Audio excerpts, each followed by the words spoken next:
the street is your home now? Basically, yeah. Got to know all the people. Got to know buddies. Man, I even ran into my ex-girlfriend's brother on the streets. My friends are my home. Like, walking down the streets of London, I run into all my friends. I'm like, hey, I'm home, you know. Home to people on the streets is not necessarily a place that's made of brick and mortar.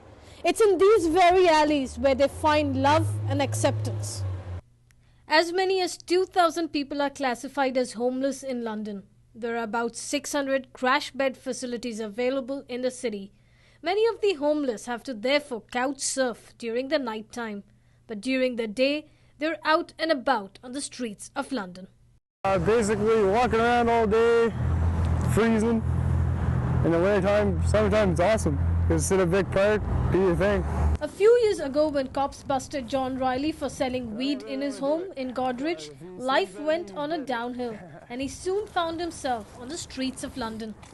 Our justice system right now is very punitive based. People often come out of their prison experiences with more anger, with more bad experiences.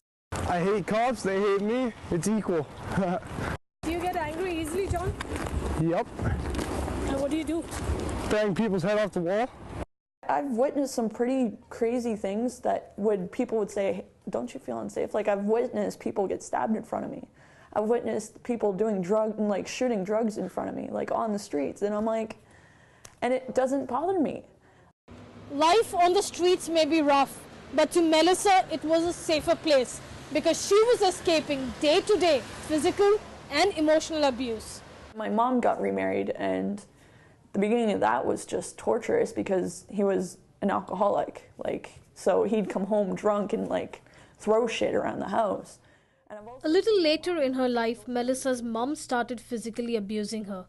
At the age of 16, she finally decided to flee her home and left Stratford for London, spending much of her time in shelter homes such as Unity Project and My Sister's Place. If you have not felt safe for maybe your whole life, or certainly for the recent past, it's important to have a place where you can just let go, where you don't have to be vigilant, you don't have to be worried what will happen to me next. You can actually rest. After 2 years of life on the streets, Melissa has now moved into housing facilities provided by the government. It's not the nicest building in the world. You're going to have your problems, but, just the fact that I don't have anybody, I hate roommates, so having my own place is nice.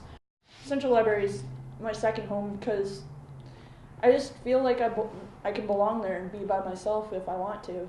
And even standing outside of it, you feel at home because you feel like you're safe, you feel like nothing can bug you, nothing can hurt you because you're around people that you consider your family. No matter what are the reasons for a life on the streets, this is where they find acceptance and a sense of security.